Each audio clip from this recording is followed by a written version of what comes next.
17A का 5वां stealth फेरीगेट जो है वो बम्बई में लॉन्च कर दिया गया है। एक और जंगी जहाज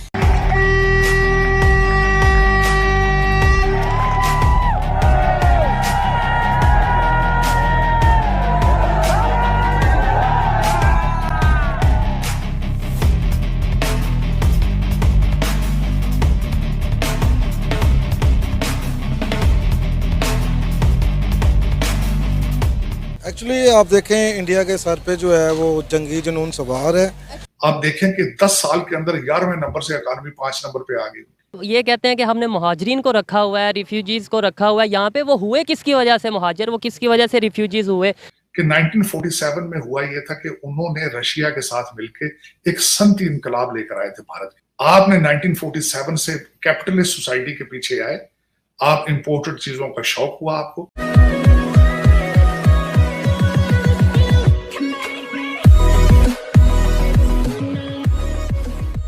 नमस्कार दोस्तों, अब यहाँ पर एक और वॉरशिप इंडिया ने मेड इन इंडिया के तहत बना ली और उसका मतलब उसको इंडियन नेवी की सेवा के लिए यहाँ पर रख भी दिया गया। अब देखिए, कुछ 2-3 साल पहले मैंने एक रिपोर्ट पढ़ी थी जिसमें रिपोर्ट में ये था कि भाई जो इंपोर्ट जो हम बाहर से डिफेंस वाली आइटम करते हैं उसमें ज़्यादातर चीज़ें हम कुछ भी नहीं बनाते। उसके बाद मोदी सरकार ने एक इनिशिएटिव लिया कि 100 से 150 चीज़ों का एक लिस्ट डिक्लेयर किया गया और उसमें कहा गया कि भाई ये जो सारी चीज़ें हैं ना वो हम नहीं मंगवाएंगे बाहर से। कुछ समय के लिए शॉर्टेज भी क्रिएट हो गई, लेकिन आज सिचुएशन ये है कि सारी चीज़ों में हम आत्मनिर्भर हो चुके हैं और हर समय पर 6 महीने 12 महीने में उस चीज़ों में बढ़ोतरी होती रहती है। भाई अब इतनी चीज़ें हम खुद बना रहे हैं तो अब ये चीज़ आने वाले दिनों में 10, 15, 25 चीज़ें या फिर 50 चीज़ें और हम खुद ही बनाएंगे। और इसी के चलते यहाँ पर बात हो रही है कि तारागिरी जो है जिसको हमने खुद बनाया है, आने वाले दिनों में पनडुब्बी भी देखेंगे, आने वाले दिनों में एयरक्राफ्ट करियर भी देखेंगे, एयरक्राफ्ट भी देखेंगे। इसी के साथ ही वीडियो 17A का 5वां स्टेल्थ फेरीगेट जो है वो बम्बई में लॉन्च कर दिया गया है। एक और जंगी जहाज भारत की जानिब से लॉन्च किया गया है जिसका नाम जो है वो तारागिरी रखा गया है। क्या कहेंगे, आए दिन इंडिया की तरफ से हमें कोई ना कोई इस तरह की चीज़ लॉन्च होती हुई नजर आ रही है। एक्चुअली आप देखें इंडिया के सर पे जो है वो जंगी जुनून सवार है। अगर हम इसको 2019 से चेक करें जो कि इन्होंने कश्मीर में किया है, उसके बाद वो चाहता है कि पाकिस्तान में बदअमनी हो, पाकिस्तान के टुकड़े हों, बलूचिस्तान को पाकिस्तान से सेपरेट किया जाए। ठीक है, तो इस सिनेरियो में इंडिया का जो पूरा फोकस है वो सारा जंगी हथियारों की तरफ है, जहाज़ों की तरफ है और हमारे कंट्री के अंदर जो लोग हैं वो आपस में लड़ रहे हैं, सियासी जमातें जो कि करंट सिचुएशन चल रही है।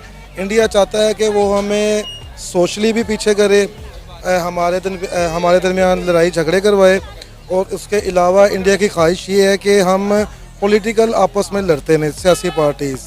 इंडिया ऐसा क्यों चाहेगा? हम तो ऑलरेडी इंडिया के साथ किसी भी चीज़ में हमारा कंपटीशन बनता ही नहीं है। ऑलरेडी हम इंडिया से बहुत पीछे हैं। जैसा कि आपने कहा कि इंडिया हमें तबाह बर्बाद करना चाहता है, तो हमारे सियासतदान तो ऑलरेडी खुद ही आपस में लड़ के इस मुल्क का बेड़ा गर्क कर रहे हैं। तो मेरा नहीं ख्याल इसमें इंडिया को कुछ करने की ज़रूरत है, क्योंकि हम अपने मुल्क को खुद ही तबाह बर्बाद करने पर तुले हुए हैं। एक्चुअली इसमें इंडिया के ही ये मोरे हैं।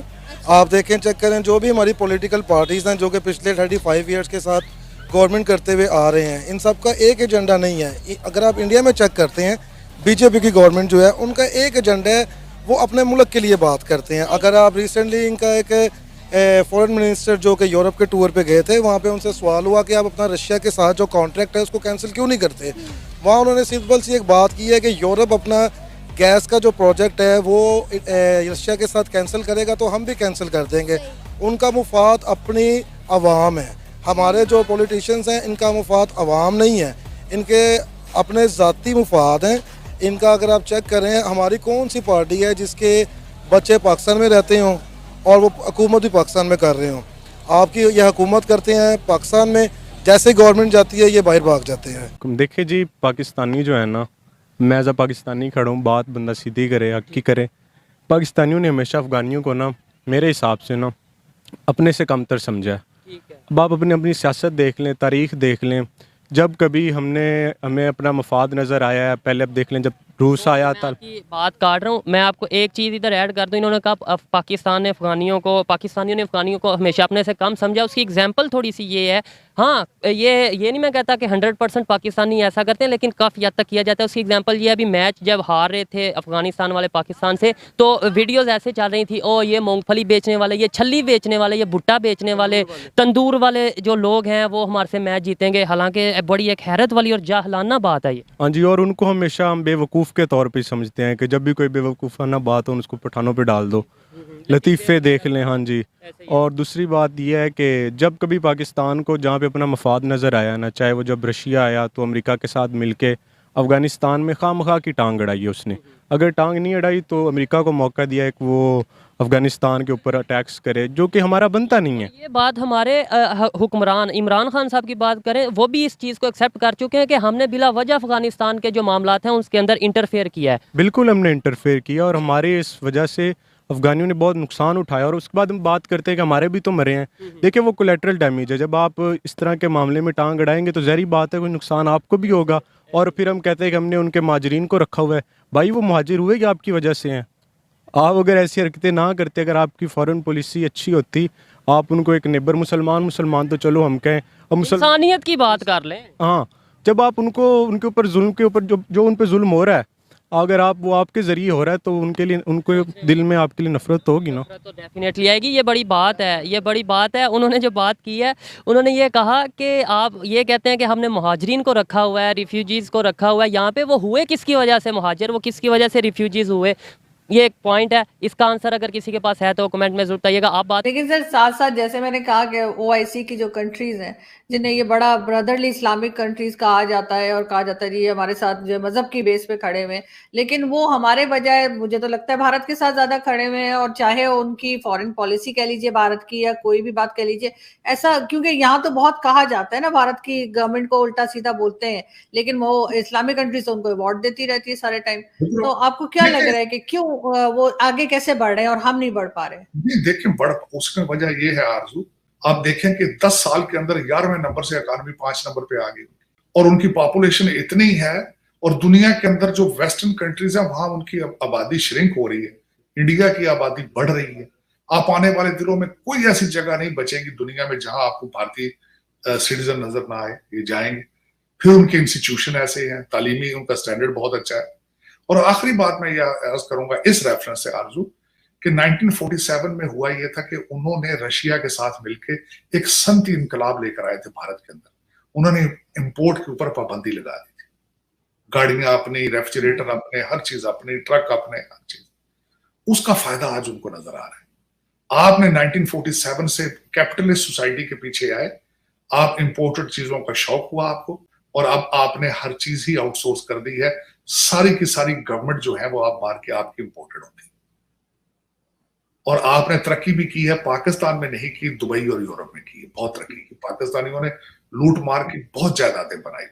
लेकिन सर एक चीज और भी है, हमने शायद जो हमारे असल हीरोज हैं, चाहे वो डॉक्टर परवेज भाई हो, चाहे डॉक्टर अब्दुल सलाम हो, या कोई भी हो, कावस जी, आदर्श कावस जी हो, जो हमारे मेन मतलब कहना चाहिए जिन्हें हमें हीरो मानना चाहिए था, हमने उन्हें भी नहीं माना। हमने हमेशा से ऐसे जंगजू किस्म के लोगों को अपना हीरो माना है जिन्होंने खून बहाया या नुकसान किया लोगों का।